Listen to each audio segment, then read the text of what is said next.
right, so today we're really going to try to get into the mind of Jack Mallers and his take on Bitcoin, where it fits in the world, all of that. Sounds good.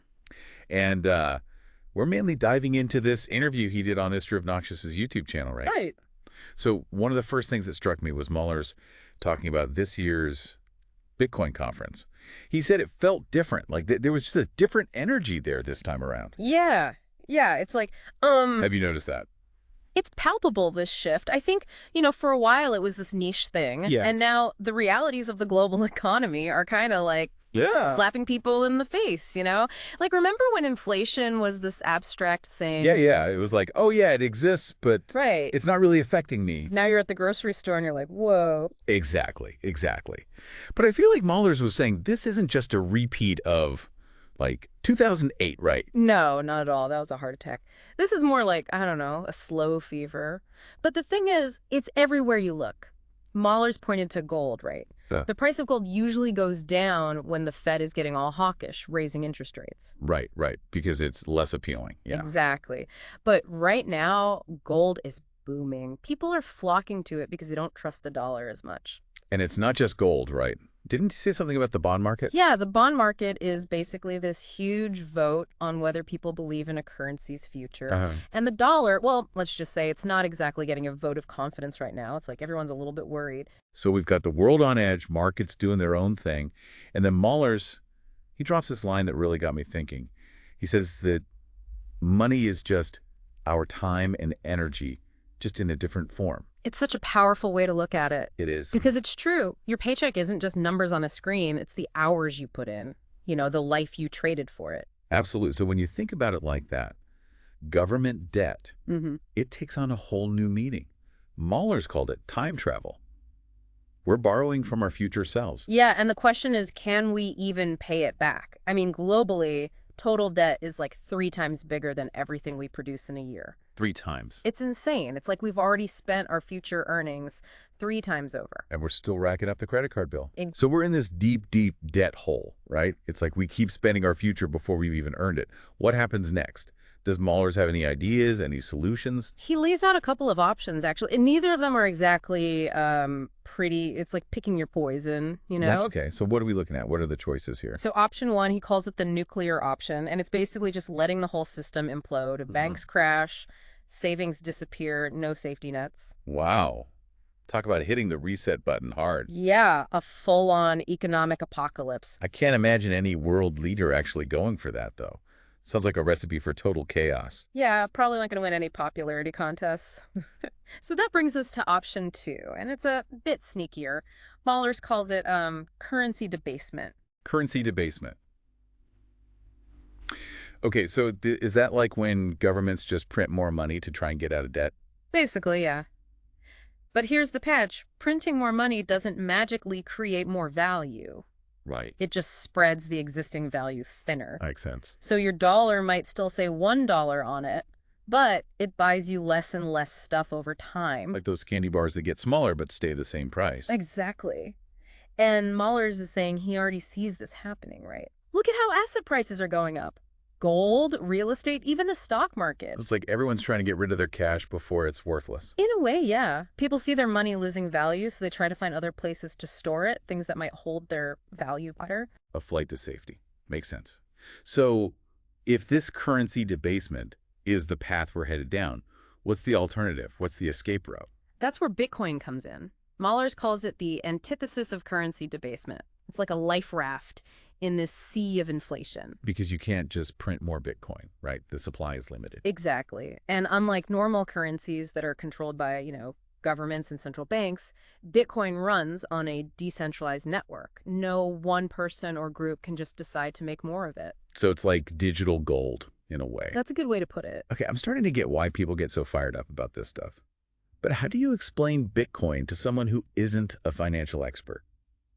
How do you make it relatable? Well, that's what I think Mallers does so well. He brings it back to everyday life, He talks about the struggles people are facing, like putting off buying a house, feeling like they're working more but getting nowhere. It's like the system is rigged and everyone knows it, but no one knows how to fix it. It's that feeling that no matter how hard you work, your money just keeps losing value. Right. And so Mallers' point is, If the dollar isn't going to hold its value, what will? And for him, Bitcoin's a potential answer. It's about taking back some control, not just about making money, but about having a say in your financial future. It's about security, I guess. Exactly. Okay, that makes a lot of sense. But there's still this part of me that wonders, is this all just hype? Right. What makes Bitcoin so special, so different from all those other cryptocurrencies out there? That's the million-dollar question, right? And what I find interesting is that Mahler's argument, it's not just about like believing in Bitcoin. It's deeper than that. It's about how it's connected to the real world, the physical world. Okay. He calls it energy money because its value is directly tied to the actual energy it takes to create it. Hold on. Energy money. We're talking about computers, code, ones and zeros. How does that use up energy? So it comes down to this thing called proof of work. It's kind of complicated to explain, but Yeah. imagine building a house, right? Proof of work is like laying each individual brick. It takes real effort and resources. Okay, I'm Now following. compare that to proof of stake, which is what a lot of other cryptocurrencies use. It's like saying you built a house, but all you have is the idea in your head, no actual bricks or labor. It's all theoretical. Exactly. So proof of work, it's about using real-world resources, real energy, to create something of value. And that's what gives Bitcoin real-world value, unlike those other, I think you call them banana airplane cryptos. Yeah, because those are kind of like monopoly money. Right. Okay, so proof of work, that's the key difference. And because Bitcoin's supply is limited, that energy used to create it, it just keeps getting more and more valuable. Like a scarce resource. It's like mining for gold, but instead of digging in the dirt, we're using computers to uncover digital scarcity. So that connection to the physical world, to energy, to scarcity, that's what sets Bitcoin apart from Mahler's. It's not just about making a quick buck. He wants to create a financial system that's actually stable, actually fair, and it has to be rooted in the real world, not just controlled by some central authority. So where do we go from here? He mentioned something about a new American revolution. What did you mean by that? Now that's where things get really interesting. We need to talk about governments and Bitcoin. Governments and Bitcoin. A new American revolution. Those are some pretty bold words, even coming from Jack Mallers. What do you get at here? Well, I think for Mahler's, it's bigger than just like some policy change.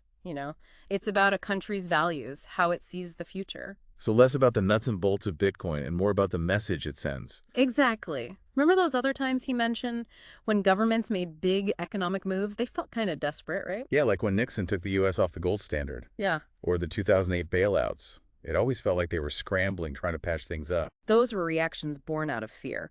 But Mahler's sees a government embracing Bitcoin as something totally different, something proactive. More like, hey, we see this new thing, this technology, and we're not afraid of it. We're going to embrace the future. Exactly. Imagine a country like the U.S., with all its history of innovation, saying, yeah, we think Bitcoin is a path forward. That's a powerful message. It would definitely turn some heads. So instead of clinging to the old system, it's about being open to something new, something maybe even better. And it plays into this idea of individual freedom, right? Bitcoin, it resists that top-down control that's always been a part of the financial system. It's a very different narrative than Bitcoin is for criminals or something like that. Mm-hmm. It's about optimism, about hope for a better future. It is, and that resonates with people, especially in a place like the U.S. It's about believing in progress, in positive change. But let's be real, we're talking about politicians here. It's rarely that straightforward. True. Remember what he said about that Trump buying Bitcoin rumor? Fill your bags before you brag about it. Huh. Classic Maulers. The actions speak louder than words, right? Especially when you're dealing with something as powerful as money. Absolutely. Yeah. So do you think Maulers is pro-government involvement in Bitcoin? Or is he more like wary? I think he's definitely cautious. But he also sees the potential for a real shift in power. For him, this isn't just about Bitcoin going up in price. It's about challenging the whole system. So if enough people, and maybe even governments, start using Bitcoin, it could actually force a change in how we think about money, about power. It's not going to happen overnight, but I think he believes that by choosing alternatives, by opting out of the old system, we can start to create something new. Something more decentralized, more equitable. So the revolution isn't some big dramatic overthrow. It's more like a gradual shift. People choosing a different path, a better path. Exactly. He's not naive about the challenges, but he's optimistic. Remember that story he told about trying to explain Bitcoin to his friends. It's like trying to describe a symphony to someone who's never heard music before. Yeah, that's how big this shift is. It's not just about understanding Bitcoin. It's about questioning everything we thought we knew about money. And realizing that we have a choice. Asking those tough questions. If this isn't working, what will? What kind of future do we want? And that's what I appreciate about what Mullins is doing. He's making people think, challenging assumptions, getting them excited about a different kind of future. It's about empowerment. Exactly. Taking control of your own financial destiny. And that's a message worth hearing, you know? So to everyone listening, dive in, learn about this stuff, and decide for yourselves. What role do you want Bitcoin to play in your life, in the future we're all building? Sometimes the biggest changes start with a simple question, a willingness to see things differently, and a little bit of hope. That's it for this deep dive into Jack Mallers, Bitcoin, and the future of finance. Until next time, keep learning, keep asking questions, and most importantly, keep exploring.